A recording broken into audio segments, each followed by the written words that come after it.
Hello दोस्तों, वैसे तो इस संसार में बहुत सारे परमेश्वर हैं, पर सच्चा परमेश्वर कौन है तो आइए इस वीडियो में देखते हैं। तो चलिए शुरू करते हैं। सच्चा परमेश्वर जानने के लिए हमें उनकी जिंदगियों को जरूर देखना चाहिए। गौतम बुद्ध क्या ये परमेश्वर है? चलिए देखते हैं। एक बार एक स्त्री अपने मरे हुए बेटे को गौतम बुद्ध के पास लेके आई कि उसे जिंदा कर दे।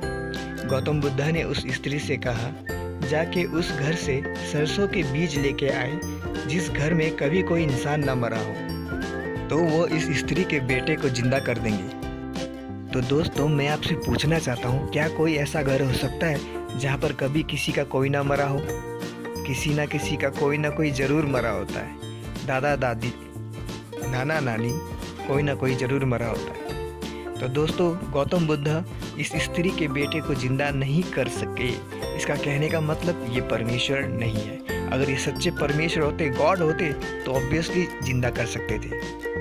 कृष्ण क्या ये सच्चे परमेश्वर है? आइए इनकी जिंदगी देखते हैं। कृष्ण जो लड़कियों के कपड़े चुराकर पेड़ पे जाके बैठ जाते थे और नहाती हुई उन नंगी लड़कियों को देखते थे और उनसे कहते थे, मैं तुम्हारे कपड़े नहीं दूंगा।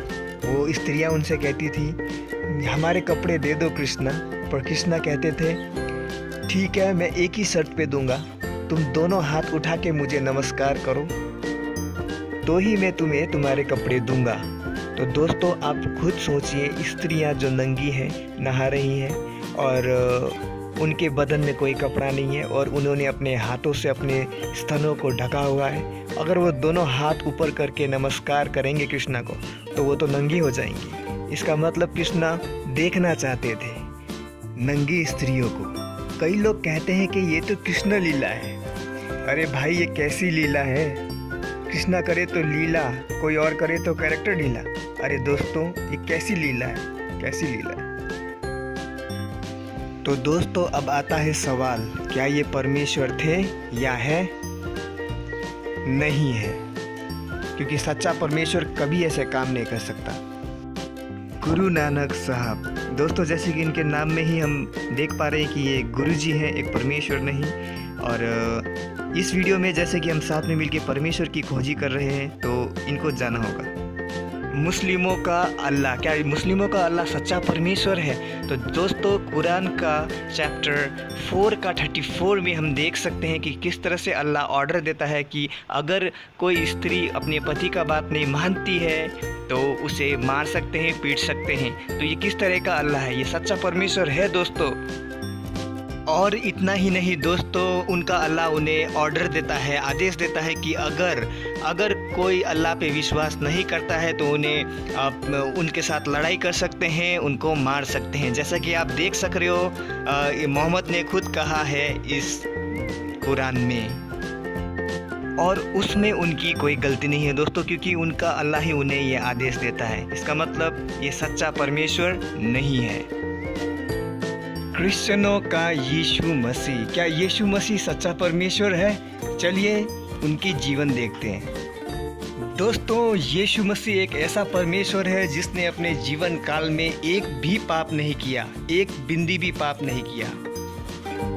एक बार यीशु मसीह भीड़ में घिरा हुआ था। उस वक्त एक याईर नाम का इंसान यीशु मसीह के पास आया, क्योंकि उसकी बेटी मरने पर थी, उसकी बेटी बीमार थी। तो उसने कहा, यीशु मसीह मेरी मदद कर, क्योंकि मेरी बेटी मरने पर है। तब यीशु मसीह उसके साथ में जाने वाला था। उस वक्त एक आदमी आया और कहा, याईर, तू यीशु मसीह को दुख मत दे, क्योंकि तेरी बेटी मर चुकी है। यीशु मसीह ने कहा, विश्वास करो तो तेरी बेटी ठीक हो जाएगी। तो यीशु मसीह उसके साथ में गया। तब यीशु मसीह ने उससे बोला, बेटी तुम उठो। तो वो मरी हुई वो लड़की थी, वो उठ खड़ी हुई। और जबकि हम देखते हैं, इस वीडियो में हमने पहले देखा जो कि बुद्ध ने मरे हुए को जिंदा नहीं कर सका, पर यीशु मसीह ने जिंदा कर दिखाया। तो इससे पता चलता है कि यीशु मसीह एक चमत्कारी भी परमेश्वर है। दोस्तों, जब किसी इंसान का एक्सीडेंट होता है तो उसे जब खून की ज़रूरत होती है तो उस इंसान को इंसान का ही खून चाहिए होता है। उस इंसान को भैंस या फिर बकरी का खून देने से उस इंसान का जीवन नहीं बचेगा। ठीक उसी तरह से इंसान के पापों के लिए भी इन चीज़ों के भैंस या फिर बकरी को बलिदान देने से इंसान का पाप माफ़ नहीं होगा, क्षमा नहीं होगी। इंसान के पाप के लिए इंसान को ही बलि होना था।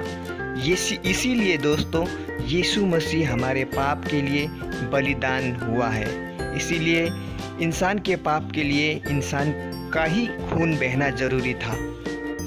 दोस्तों यीशु आपसे प्रेम करता है, उसके पास आइए। वही एक सच्चा परमेश्वर है जिसने कभी भी अपने ज़िंदगी भर में एक भी पाप नहीं किया, फिर भी हम सब के पापों के लिए, आपके पापों के लिए उसे मरना पड़ा। उसे पता था वो मरने वाला है, वो इसीलिए आया, मरने के लिए ही आया, बलि होने के लिए आया हमारे लिए।